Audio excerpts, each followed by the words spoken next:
اس کہانی کو مکمل ضرور سنیں۔ شادی کے 18 سال بعد اسے اپنی غلطی کا احساس ہوا تھا۔ اس نے ماں باپ کی مرضی کے خلاف شادی کی تھی، یعنی بھاگ کر۔ اس کے شوہر اظہر ملک نے جس کے ساتھ وہ بھاگی تھی اسے کبھی احساس ہونے بھی نہ دیا۔ اس نے جو وعدہ اس کے ساتھ شروع دن سے کیا تھا وہ پورا بھی کیا۔ زندگی کی ہر خوشی دی، اسے رانی بنا کر رکھا، اس کی ہر خواہش پوری کی، یہاں تک کہ شادی کے 5 سال بعد اس کے ماں باپ کو بھی راضی کر کے معاملات پہلے جیسے ہی کر دیے۔ مگر آج وہ پچھتاوے کی آگ میں جل رہی تھی۔ اسے احساس ہو گیا تھا۔ ہوا کچھ یوں کہ اس کا شوہر اظہر ملک اپنی بیٹی جو کہ اب 17 سال کی تھی اس کی شادی کرنا چاہتا تھا، مگر وہ اپنے شوہر کے فیصلے کے خلاف تھی۔ اس کا خیال تھا کہ بچی ابھی چھوٹی ہے، اسے آگے پڑھنا ہے، جب وہ ڈاکٹر بن جائے گی تب اس کی شادی کریں گے۔ تب اظہر ملک کے جواب پر اس کی بولتی بند ہو گئی۔ اس نے کہا، دیکھو، جب ہماری دوستی ہوئی تھی تب تمہاری عمر بھی 17 سال تھی اور میں نہیں چاہتا کہ میری بیٹی بھی تمہاری طرح نامحرم رشتے میں بندھ کر مجھے چھوڑ جائے اور بھاگ جائے۔ ان الفاظ نے اسے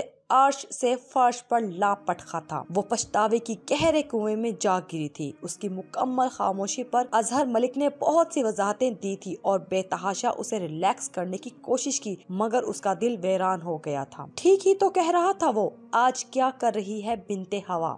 نامحرم کی خاطر اپنے ماں باپ کا برسوں کا پیار بھلا رہی ہے، جھوٹ بول رہی ہے، ماں باپ سے تلخ کلامی کر رہی ہے اور آخرکار ان کی محبتوں کا صلہ ان کے ماتھے پر کالک مل دی جاتی ہے تاکہ ان کے جانے کے بعد وہ کبھی سر اٹھا کر نہ جی سکیں۔ کسی والدین کو بھی بیٹی بری نہیں لگتی، مگر آئے دن بنت ہوا کے بارے میں ایسی خبریں سن کر وہ بیٹی سے ڈرنے لگتے ہیں، اس کے مقدر سے ڈرنے لگتے ہیں۔ اے بنت ہوا، اپنے کردار کو مضبوط بنا، کسی کے چند پیار بھرے وعدوں کی خاطر ماں باپ کی برسوں کی محبت کو مت بھولا۔ یہ وعدے صرف تمہیں پھنسانے کے جال ہیں۔ ماں باپ اگر تم پر بھروسہ کر کے تمہیں ڈھیل دیتے ہیں تو ان کے بھروسے کو ٹھیس مت پہنچا کہ کل کو تمہیں بھی تو ماں بننا ہے۔ یاد رہے، مرد کالی چادر کی طرح ہوتا ہے، اس پر دھبا لگ جائے تب بھی نظر نہیں آئے گا، اور عورت سفید چادر جس پر ذرا سا داغ بھی لگ جائے تو سب کو صاف نظر آتا ہے اور سب لوگ مل کر اسے اور بدنما بنا دیتے ہیں۔